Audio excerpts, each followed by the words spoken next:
Ladies and gentlemen, here's the story from today from CBS News. Atlanta-based Morris Brown College says they are reinstating COVID mask mandates. Lionsgate reinstates mask mandate in parts of Santa Monica office following COVID outbreak. And don't forget, the New York Post. Amid summer surge of new COVID variant, should we be wearing masks? No. You've also got a bunch of stories about Biden advocating for people to start getting their vaccines once again. We've got a new vaccine variant being released this fall, according to Forbes. But it seems very likely, at least right now, that COVID mandates will be returning. Now, the story started with none other than Alex Jones, who said that he spoke with a TSA whistleblower who said that they had been called into a meeting to discuss the new COVID policies. And by October, they will be in full-blown COVID policy mandate, etc. I don't know that's guaranteed, because often when there's a big backlash, when we talk about things, when other shows talk about it, then these stories might disappear because they're worried about a big splash shocking people. So maybe nothing happens. But I do got to say, I don't know what else the Democrats can do to try to win in 2024, because they desperately need that procedural help when it comes to universal mail-in voting. You could supply a good candidate. That would help. Robert F. Kennedy, I don't know if he really has a chance in hell. The problem with the Democratic Party is they have super delegates, so they can just pick the candidate. So it doesn't really matter who votes for who. They just decide that that's the person we're going to run this time. So nice Democratic Republic. Well, it's like, the Democrats are the Harlem Globetrotters and the Republicans are the Washington Generals. That's pretty accurate, I think. So Gavin Newsom's not really the guy. Michelle Obama doesn't want to run, I hear. Whoa. Why do you keep bringing Michelle Obama up? I've heard that she wants, or they wanted to run. They wicked wanted to run because she would win, but she doesn't want to do it. You don't think so? I would have agreed with that a couple of years ago. I'm not so convinced today. Trump got 75 million votes in 2020. That is more than he got more votes than any sitting president, any incumbent. And historically, I believe this is true. A president who received more votes in their reelection has never lost until Trump. There were a lot of things that affected 2020, but the most important factor here is the Democratic Party. Well, for sure. I mean, judges, governors, policy changes, lawsuits, etc. But when all of these never-Trumpers and Democrats are saying Trump can't win, actually, now the Democrats are saying Trump can win and probably will win, and you get these never-Trumpers being like, no, Trump can't win, even when Democrats are like, actually, it's looking pretty good for Trump. Donald Trump lost by only about 42,000 votes in 3 states. Yeah, he can easily remedy that. And especially with Joe Biden's failures, my concern with these COVID lockdowns, not so much my concern, but what my thinking on this, I'm not so convinced it'll get as bad as many people think, because Joe Biden's president. The Democrats have the Senate. If they start locking things down and forcing mandates on people, it's Joe Biden's fault. Maybe that's opening the door to bring in a Gavin Newsom or something, because they can't run Biden. But this will not help Joe Biden. I think the easiest way to kind of view all the actions that Democrats do is through the paradigm of obviously accusing your enemies of what you're guilty of. Yeah. And I think for so long they accused Donald Trump of, conspiring to overturn the election results, and sort of more broadly the Republican Party. That's what they did in 2020. And even from the onset of Trump's campaign in 2016, right? It was Russia, foreign collusion. And I really think that if you look at the pandemic through that lens, in other words, they used the mail-in voting, they used the pandemic as an excuse to allow a bunch of money from, these Mark Zuckerberg aligned groups to really change the way that elections were run, to really turn it into nothing that resembles a free and fair election. And I think that is why they have been going so hard accusing Donald Trump and the Trump campaign of trying to alter election results and conspiracies to, overturn elections, because in reality, that's what they're fundamentally trying to do. And I think one of the ways they do it is the lawfare with the indictments and stuff like that. But I think these COVID-19 mandates, it's another form of lawfare that is almost more nefarious. I think that we were talking earlier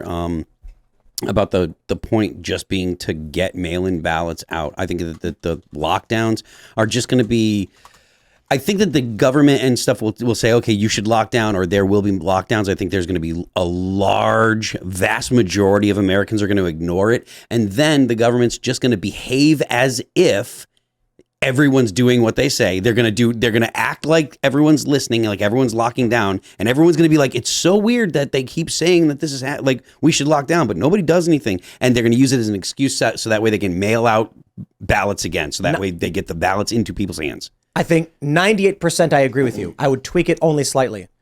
I think what they may end up doing is they'll say, we realize that, hard lockdown policies were widely condemned. And so listening to the will of the people, we are going to roll out our guidelines that you locked down. But no, this time, no one's going to force you. And then because that was under Trump that you were forced. And Joe Biden. And they can still use it as an excuse to send out the ballots. Absolutely. And they'll say, and because our guidelines are as such, we'll be sending out mail-in ballots to every single home in the state. Well, and remember, too, that I think it was either this week or next week, there was a lot of consternation over the fact that Joe Biden was potentially going to declare a climate emergency and use that as a pretext to kind of institute climate lockdowns and whatnot. So frankly, I always thought that it would be more likely that they would bring about the second round of lockdowns via the climate change or other kind of manufactured I don't know social how that crises. works, because the first lockdowns, people would, like myself included, gave the government the benefit of the doubt. Gave them the benefit of the doubt. Said, okay, we're going to say if the stuff that you're saying is true, it could be a problem. So we're going to give you the benefit of the doubt. How on earth are they going to convince people that are adults, that are 35 and older, that have been seeing climate alarmism for their entire life? How are they going to get those people to actually believe that this new issue that they're bringing up is actually worth locking down for? And you have to stop. How do they do it? Easy. How? Smog. When the smoke came here, I was messed up. I woke up, my throat was on fire, and I was short of breath. Are we seeding the clouds are we starting fires to get smoke? I mean, I'm just saying they're going to use the smoke problem as a pretext for, we need to do something about this. Now, I'm not saying they're starting fires. I'm saying they've already said the smoke is going to come back this fall. Surprise, surprise. Yeah, because of their their particular policies that allowed for these rainforests to not rainforests but forests to build up a loam that eventually burned. Yeah, but, exactly. But John Podesta literally said the Maui fires are because of climate change, so they obviously are using all these crises to. They're going to. It's going to have to get widespread, but not so extreme as Maui. But when you have that smoke was brutal. It was really, really bad. And we had to bring the chickens inside because the chickens are low to the ground. Where did you put them? We put them in a shed. We put them in a shed. We had to get some kind of air conditioning because it was too hot. But you need something to put them inside to deal with the particulates because they can die. You get enough of those events where people keep panicking and people are getting sick and people are going to the hospital, and then they're going to say, we have to do something about climate change. And I mean, even look at Hurricane Hillary in California. I'm from California. My parents were there. They sent me videos and I sort of joked to them. I was like, it just looks like it's raining. And I'm sure people were injured. That's what hurricanes look like. No one died in California, right? I think I'm correct in that. One person maybe died in Mexico. But my parents said you went to the grocery stores, every single thing except for sliced white bread was gone.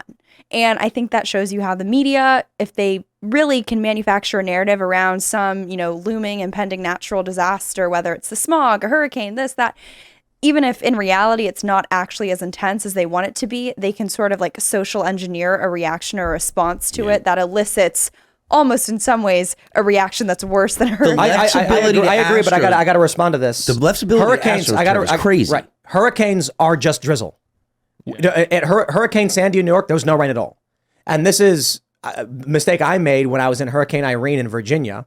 Don't get me wrong, hurricanes can have rain and intense there was rain. some rain for Sandy. So when I was in Sandy, overnight, I'm standing near the stock exchange in the financial district, watching Manhattan flood, and the waters are rising, and we're putting sandbags out, and there was no strong wind, and there was no rain at this time, and all you heard was a whoo, because the wind was going above the buildings and being refracted from the buildings.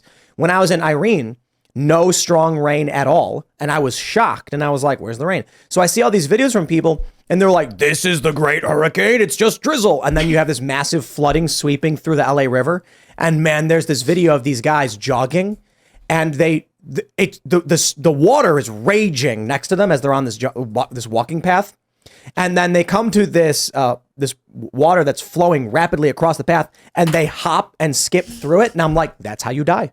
Yeah. Because you put one foot down, it pushes you over, and you get swept into that massive raging storm current, and then you're dead. Yeah. The issue with hurricanes is always storm surge.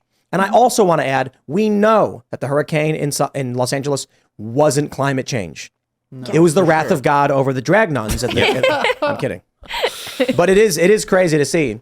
We've got the news is the most important factor in whether or not you get a reaction. If the media, and even we are guilty of this and everyone's guilty of this, the media dictates the narrative and the story. All their journalists will just start talking about the same thing, and then all the conservatives will come out and react to it. So when they decide the big story is going to be these fires, everyone's like, oh, the fires. And then you're going to get more and more news where they're going to put the smog death counter, and they're going to, and they're going to be like, we have to do something about it. And then all of the Democrats and all the neolibs are going to be like, why aren't you locking down? It's the smog. It's coming. It's climate change. I believe it's entirely possible. I imagine there will be a lot more interpersonal conflict with people on the street, with people saying, why, when it comes to people that are complaining about, oh, why aren't you locking down? And then the people that don't want to lock down, don't want to wear a mask, they're not going to be quiet about it anymore. Like, again, people gave the benefit of the doubt the first time in 2020. They're not going to give the benefit of the doubt anymore. Yeah, 15 days to slow the spread. Fool me once. As soon as someone says something about, oh, why aren't you wearing your mask? Someone's going to be like, because I want to get, whatever. They're going to just, give a bunch of lip, and it's going to be a lot of confrontations, I bet. I've got a feeling the people, and not all of them, but for the most part, if people are scared into wearing masks by TV shows, those are cowardly people. That's a behavior of cowards, and cowards aren't very likely to come out on the street and challenge you for not wearing a mask. They absolutely, if they're afraid, then they're going to be like, that person is endangering me, and it's going to be a fear response when they go up to them and confront them. It's not going to be about asserting themselves for dominance. It's going to be, you're going to hurt me. That's always what the case was when it came to the people that were like, oh, you're not wearing your mask. It's always like, you should be wearing your mask because you're going to hurt me.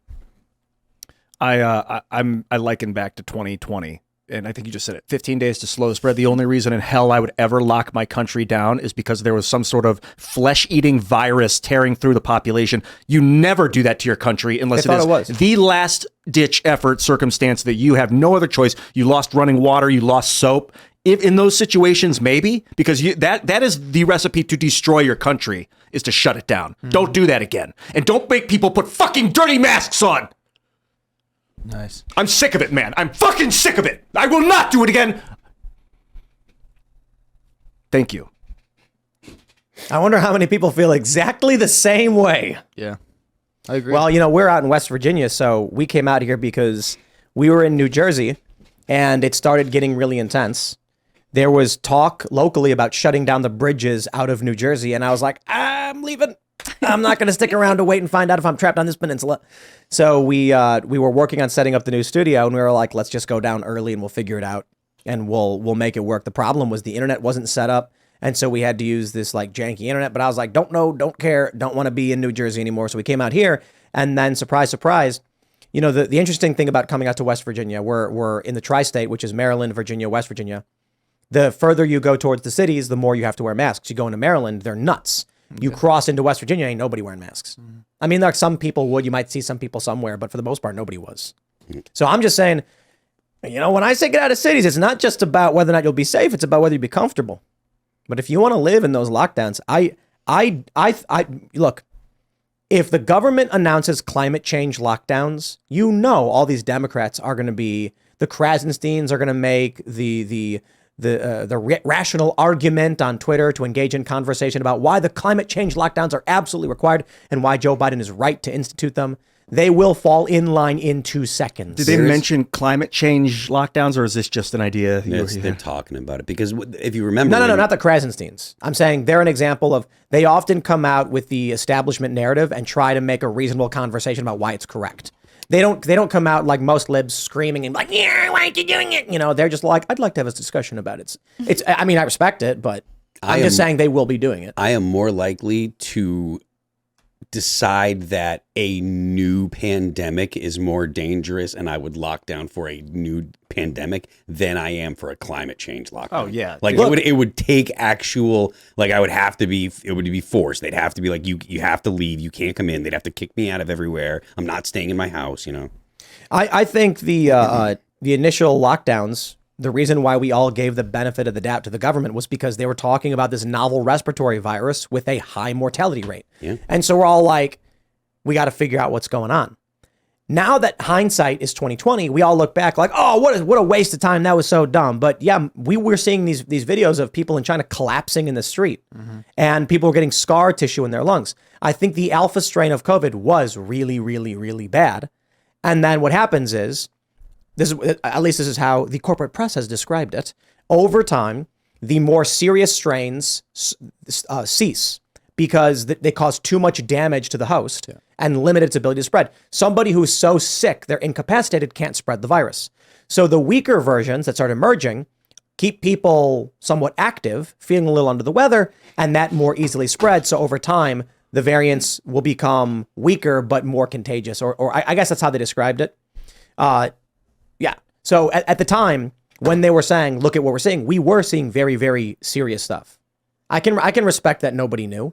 And I can say, now we know. And now we should be more careful about how we enact these things. That being said, we've talked about it on this show. You brought it up, Ian. What if it was an airborne Ebola? That's what I'm talking about. And then we're like, okay, that's actually a really good question. I still think you have the responsibility to quarantine if you want to. And I put my faith and trust in our government and our world's governments during COVID because I thought maybe it was going to be a flesh-eating bacteria. Right. And I was like, I'm not going to play God on this one. But after the 15 days ended and they kept going for a month, like another 15 days and another 15 days, it was like, and then I found out about the bio labs in Wuhan that Anthony Fauci's involved in. I'm like, okay, so they built this thing and then it got loose. Is that the story now? This is disgusting. I'm not saying there can't be another bioweapon let loose on people, but like, it's not worth destroying the global economy because of it. You've got to take care of yourself. Thank you, Tim. That's a good point. You have to take care of yourself first. You need a healthy body. You need to eat healthy. You need to get enough sunlight and enough sleep. You need to get soap and drink enough water. And if you're hearing in the news that they're saying there's an airborne Ebola with a 50% mortality rate, it should still be your choice whether or not you want to go out and go to work. The government forcing you to stay home is stupid. They're like, no, you can't leave now. If there's an airborne, but again, we're talking about something that's very extreme. If there's an airborne Ebola, you're going to see people. You're going to see people literally bleeding out of their eyes, and it's going to be real easy to make the decision. Yeah. Ain't nobody going to be like, well, let me think about it. Do I need to go get them smokes? No, everyone's staying home. You know, actually, but you see these open air drug markets. These videos out of Philadelphia and Los Angeles. Oh, yeah, like Skid Row and stuff. Dude, I imagine if there's a pandemic, like a more serious one that gets to that level of like 10, 20, 30%, there's going to be videos of all of these people being like, like leprosy vomiting. Was nasty. When they couldn't, before they knew leprosy was like just a bacteria that eats flesh, before they had soap, really, they couldn't wash it off. That's basically the cure. They would touch people's bodies and they would get the bacteria on their own skin, and then their skin would start to get eaten. And they thought it was contagious, so they would quarantine lepers, but like, leprosy's not that easy to treat. I got just reading about it last night. Oh, cool. I got to read a super chat. Normally we wait until the end for super chats, but it's too good. Chaser says, Ian just broke the die to reveal a 21 inside. Yes. Yes, I love that. I love how the saying hindsight is 2020 like literally applies to COVID because it literally was the year 2020, right? I know. Isn't that weird? I can't take credit for that. I had a hairstylist who was like super hippy dippy and into all this stuff. And she was giving me all these sayings. I was like, oh my gosh. But I think what enrages me the most, and I obviously did a lot of reporting on Anthony Fauci and the biolabs and the Wuhan Institute of Virology, is that this very same group, EcoHealth Alliance, was sort of funneling the taxpayer funds to the Wuhan Institute of Virology. They have continued to receive multi-million-dollar grants from the federal government, even from the Department of Defense, particularly working on, believe it or not, the grants are under the weapons of mass destruction category, sort of in the bioweapon territory. Wow. And they've renewed even that really controversial grant from NIAID, the National Institute of Allergy and Infectious Diseases, to EcoHealth, the same grant they were working with the Chinese Communist Party run lab on these, manipulating bat coronaviruses. And also, it's so enraging because you hear all these Western scientists still sort of championing the crusade of, we need to partner with scientists in China who are all under the thumb of the Chinese Communist Party. And it just seems like the establishment has not learned their lesson at all when it comes to pandemic prevention. And I think it goes back to what we were all saying. And really what I think is at the core of our frustration with these lockdowns and these mandates is that these alleged people who are supposed to be stopping these pandemics, who are in the business of pandemic prevention also concurrently seem to be the very same people who are benefiting when the pandemics hit, because when they institute the lockdowns, the mandates, it just increases their power, right? It just increases their ability to basically control society. And I think for me, looking at it through, again, my very niche lens of like the Wuhan Institute of Virology and who's funding all these entities, they haven't learned their lessons. So when you see the same voices on the mainstream media telling us we need to lock down and always ending their segments with the, wagging their finger saying you need to wear a mask, it's like, shut up. You guys haven't learned your lesson. I usually don't get fired up, but it's just these people are so full of it. And if they think they can do it again, good luck. YouTube has their new World Health Organization policy. I guess they got rid of the COVID policy, and now they're doing the straight up World Health Organization policy where you can't defy them or whatever. But this will be interesting to see. That's what YouTube said? YouTube launched their World Health Organization. Saying the quiet part out loud, yeah. Yeah, they're saying it used to be the COVID policy, and now it's just the WHO policy or whatever. So we'll see what new rules they start rolling out randomly that seem to make no sense. And the pandemic treaty, too. I feel like we're talking about all of this with the variable being the Biden regime, right? But I think the climate lockdowns are something that would probably be instituted, I would argue, more from a global perspective. I think they would probably emanate more so out of the United Nations. And if you really look at the genesis, the origins of the concept of climate lockdowns and combating climate change through mandates and stuff like that, it's not really a Biden regime idea. It's more of a United Nations idea. I want to say one thing before we go to the next story. I'm just imagining that there are some like deep state intelligence agency guys who have to watch the show every night, and they just saw Ian snap, and now they're all scared. Like, have we gone too far, dude? Yes, you have gone too far. It's not you personally. Things have gone too far. It's time to reel it in. A lot of people feel like I feel right now. Ian's like the barometer for like weird middle of the road dude in this country who typically doesn't pay attention, and now he's getting angry, and they're like, I think we've pushed people too far. Thanks for watching this clip from the Timcast IRL podcast. Hang out with us live Monday through Friday at 8 p.m. and become a member over at timcast.com for uncensored, members-only shows exclusive. Thanks for hanging out, and we'll see you all next time.